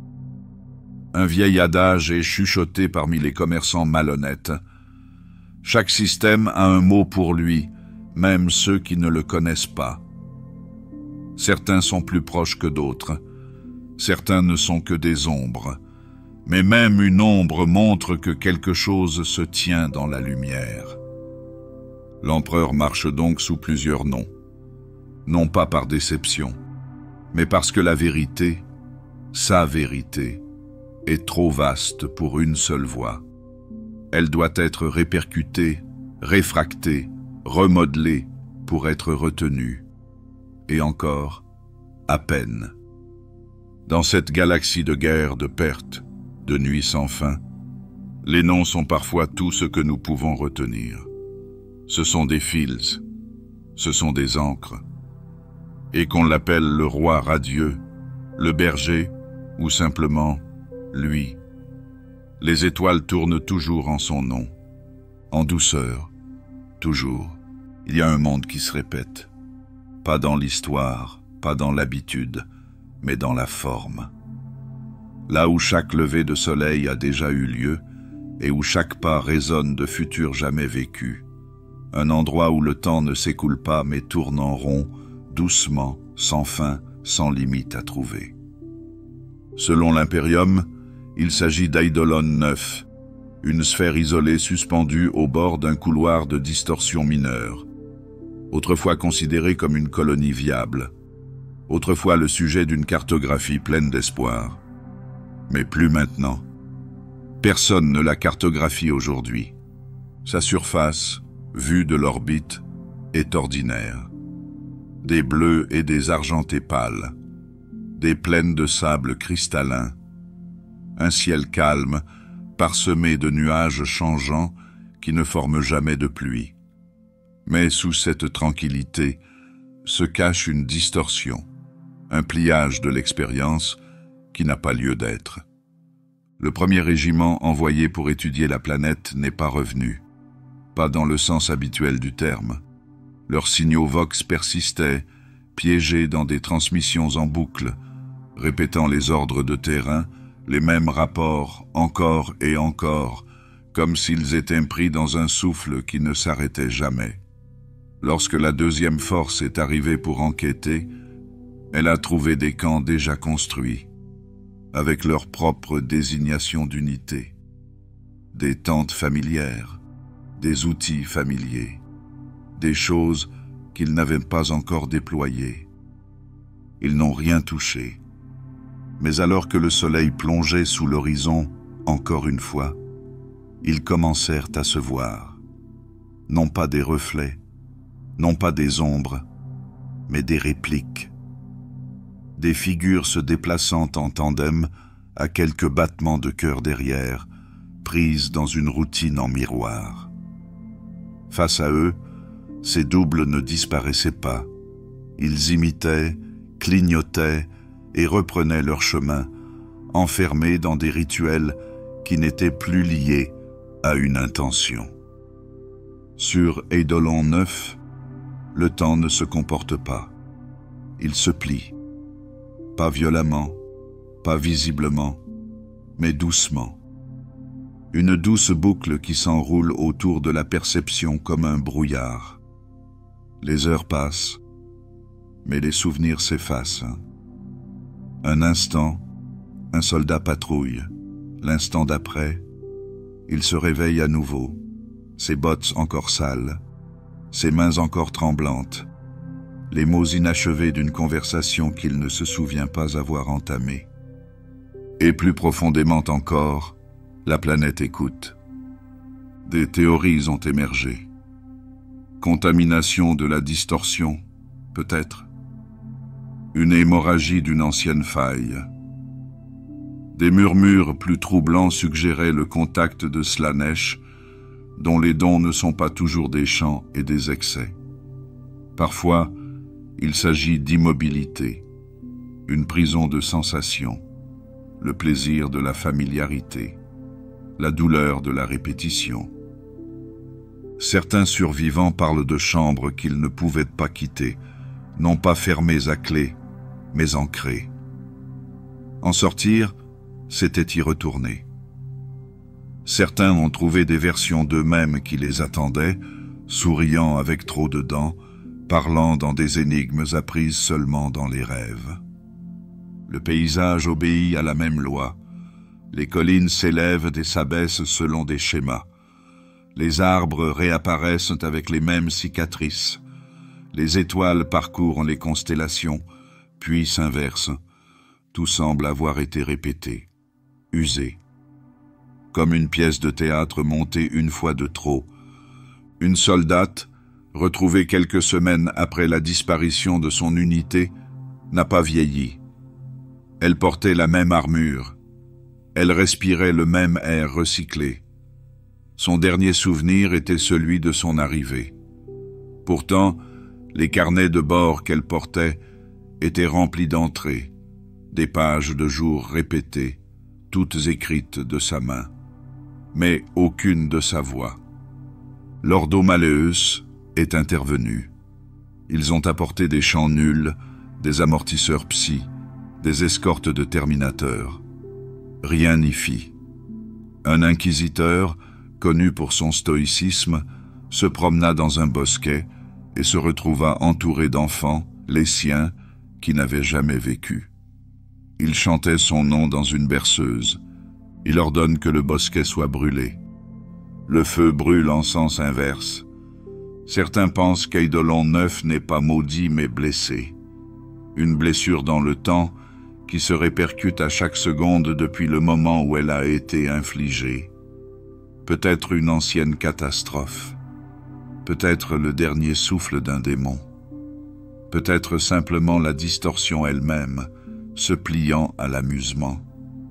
Il n'y a pas de ville, pas de ruines, aucun signe d'habitation, seulement des camps laissés par ceux qui sont venus avant, parfois identiques à ceux qui arrivent, parfois différents, de façon subtile et bouleversante. Un symbole a changé, un outil inconnu, une odeur dans le vent qui ne devrait pas être là. Les données recueillies dans le monde se dégradent plus vite que prévu. Les images se brouillent. Les fichiers sonores se transforment en électricité statique. Le texte apparaît, puis s'efface. Les prêtres techniciens appellent cela la chronodérive. Les psychers refusent de le nommer. Ils disent qu'elle tire trop doucement. Ils sentent leurs pensées happées, non pas déchirées, mais ralenties. Et ils ont peur de ce qui les attend au centre de cette immobilité. Eidolon IX a été scellé. Il dérive en orbite sans être visité, sans être mentionné, mais pas oublié. Toutes les quelques années, un signal réapparaît. Une voix, familière, qui énonce des ordres déjà donnés. Un soldat qui appelle à l'aide sur un ton qui n'a rien d'urgent. Un enfant qui chante un nom qu'on ne connaît plus. L'Imperium la considère comme une anomalie fermée. Mais certains soupçonnent que la boucle continue. Et si vous écoutez trop longtemps, vous pourriez vous entendre rappeler. Il y a un son dans la chaîne qui ne s'arrête pas. Pas une note. Pas une voix. Mais une convergence. Un cœur qui s'étend sur des siècles, qui se compose d'agonie, d'unité et de quelque chose qui ressemble presque à un but. On ne l'entend pas au sens habituel du terme. Il arrive dans l'esprit, doux et sans fin, comme le vent à travers le verre. Un cri, non pas de douleur ou de joie, mais de présence. Constant, inébranlable, toujours juste sous la surface du silence.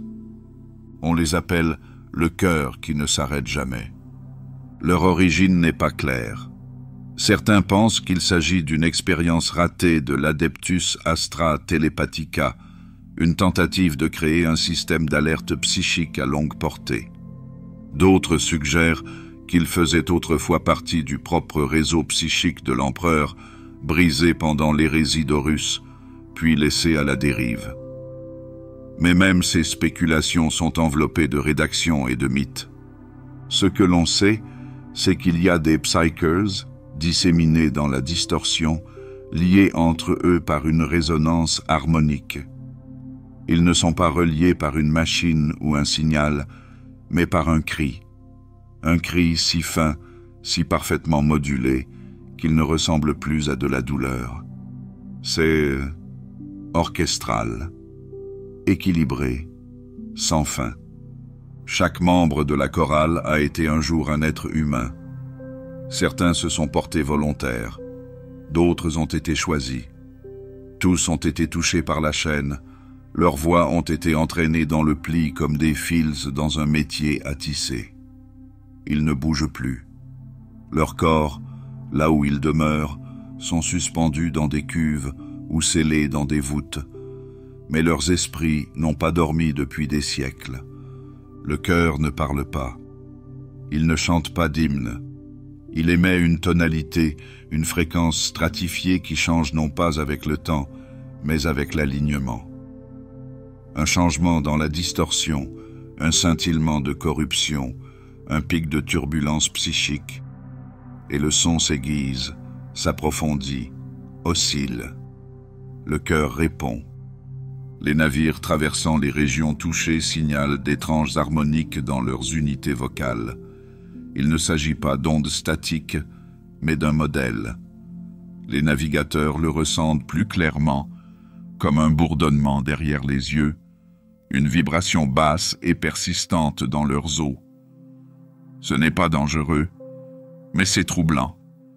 C'est comme si on vous observait derrière un miroir. Certaines autorités impériales utilisent le cœur comme guide. Leur emplacement, si on peut l'appeler ainsi, n'est pas fixe. Il dérive dans la distorsion non pas par le mouvement, mais par la résonance. Suivre le cœur, c'est suivre le chemin de la pression. C'est un moyen de repérer les zones d'instabilité. Mais ce n'est pas toujours cohérent. Parfois, ils sont entendus là où ils ne devraient pas l'être.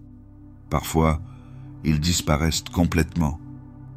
Dans un cas, un vaisseau noir a tenté de localiser un nœud de cœur connu pour le recalibrer. Ce qu'ils ont trouvé, c'est une chambre vide, scellée, intacte. Les réservoirs étaient présents. L'équipement n'a pas été touché, mais chaque récipient ayant contenu un psycheur était rempli de verre liquide, lisse, clair, chaud au toucher. Pas de corps, aucun résidu, seulement le bourdonnement, venant de nulle part. Certains inquisiteurs affirment que le cœur n'est plus lié à l'espace physique, que leur voix existe désormais dans la chaîne elle-même, tissée dans sa peau. Pour les faire taire, il faudrait défaire un morceau de la chaîne. Personne n'a essayé. Peut-être que personne n'ose le faire. La raison d'être du cœur fait l'objet d'un débat. S'agit-il d'un avertissement, une balise pour s'éloigner du danger? Ou est-ce un appât, quelque chose qui attire l'attention, un leurre? D'autres pensent qu'il s'agit d'un deuil, que le cœur ne nous fait pas signe, mais qu'il se lamente sur quelque chose de disparu depuis longtemps. Un souvenir enfermé dans la tonalité, une note finale tendue vers l'éternité. Dans de rares cas, des psychers proches de la mort rapportent avoir entendu le cœur avec clarté, non pas comme un son, mais comme des mots, des chuchotements qui se transforment en mélodie. Ils parlent de portes laissées entr'ouvertes, de voix qui appellent d'au-delà de la vue, de la maison, non pas comme un lieu, mais comme un sentiment perdu et inaccessible. Certains meurent en souriant. Parmi l'Adeptus Mechanicus, quelques prêtres techniciens ont tenté d'enregistrer la résonance du cœur. La plupart des tentatives échouent. Le son se dégrade. Les modèles s'effondrent. Pourtant, une ardoise de données, conservée dans un cercueil de vide à bord d'un vaisseau d'exploration de l'Adeptus Mechanicus, joue un seul son lorsque la distorsion s'emballe. La note se plie doucement, comme du métal sous l'effet de la chaleur. C'est magnifique. Et ainsi le cœur continue, dérivant sans fin. Leurs corps ont disparu ou sont enfermés. Leur esprit est un treillis d'expressions soutenues. On ne peut rien y ajouter. Ils ne peuvent être enlevés. Leur nombre ne change jamais. Ils endurent tout simplement. À travers l'immatérium, dans des couloirs de folie et de lumière, le cœur chante. Et entre les notes, quelque chose écoute. La guerre dans l'impérium ne laisse rien intact. Elle dépouille les mondes, réduit les villes au silence et redéfinit la vie comme une suite d'ordres et de fins. Pourtant, même dans cette machinerie de mort, il y a des moments rares, étranges, où quelque chose de plus doux subsiste. Dans quelques sections de l'Adeptus Astartes, il existe une coutume presque oubliée par le reste de l'Imperium. Un rituel qui n'est pas lié à une stratégie de combat ou à un credo génétique, mais à la mémoire. Un acte silencieux accompli après une victoire, une défaite ou quelque chose entre les deux. Il est connu par chuchotements et fragments sous le nom de peinture d'étoiles. Les praticiens les plus connus sont les héros de fer, un chapitre basé sur une flotte que l'on rencontre rarement 2 fois dans le même système. Leurs archives sont incohérentes.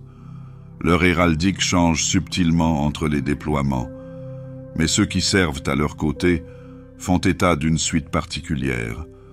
Après la bataille, une fois que les armes ont refroidi et que les morts ont été comptés, les héros restent.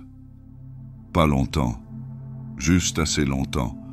Dans ces moments-là, ils recueillent des pigments, non pas dans des forges ou des manufactures, mais sur le champ de bataille lui-même.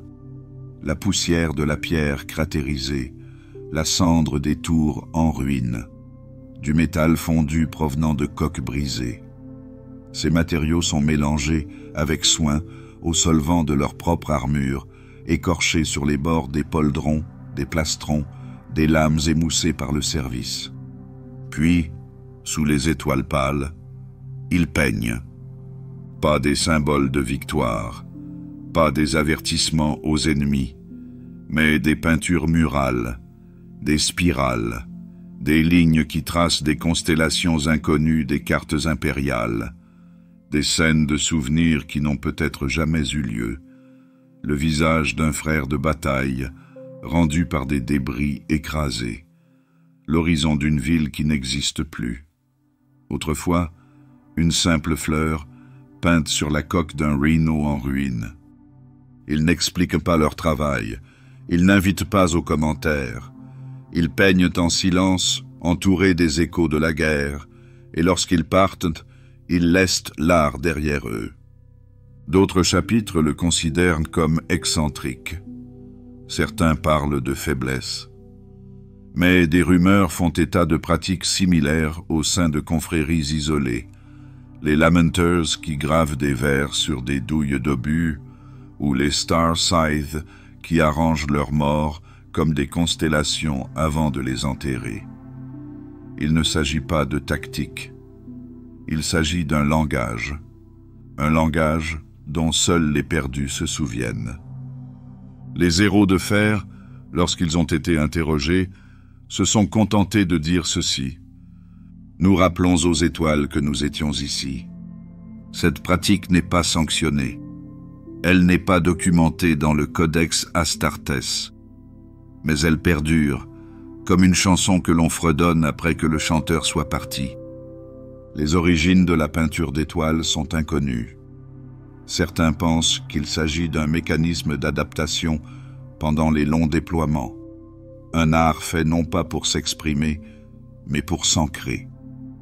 D'autres pensent qu'il s'agit d'un fragment de la coutume pré-impériale, préservé par une seule lignée génétique à travers l'erreur ou le défi.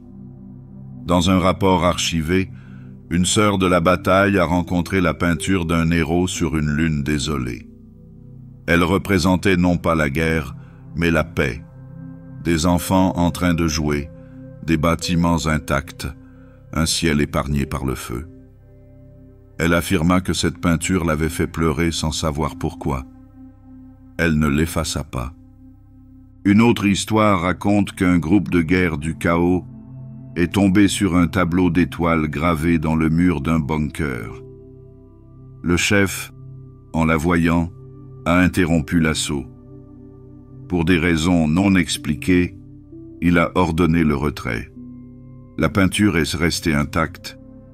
Elle n'a pas été endommagée. Pas de souillure, juste l'immobilité. Il n'y a pas de signature psychique dans les travaux, pas de message codé, seulement une présence. La preuve que quelque chose de beau s'est produit dans un endroit qui n'a connu que la ruine. Dans le sillage des flammes et de l'acier, un rappel que la guerre n'est pas la seule histoire. Parce que même les guerriers, et surtout les guerriers, ont des fantômes. Et parfois, ils choisissent de s'en souvenir avec douceur. Les matériaux s'altèrent avec le temps. La poussière se déplace. Les murs s'effondrent. Personne ne préserve l'art. Mais ce n'est jamais le but. L'important, c'est de le faire. De dire, même si personne n'entend, « Nous étions plus que ce que nous avons détruit !» Certains membres de l'Ordo Historicus ont commencé à compiler ces fragments. Une seule image d'une scène d'étoiles peinte sur un Thunderhawk écrasé. L'historique d'une bataille qui ne s'est pas terminée par des pertes, mais par des pigments. Pas de conclusion, juste des impressions, comme la lumière des étoiles traversant les millénaires. Dans le silence qui suit la guerre, les Star Painters ne cherchent pas la rédemption. Ils n'implorent pas le souvenir. Ils laissent des traces, pas des monuments. Parce que parfois, dans l'obscurité froide du vide, il suffit de laisser une trace. Pas pour les autres, pour soi. Et peut-être aussi pour les étoiles.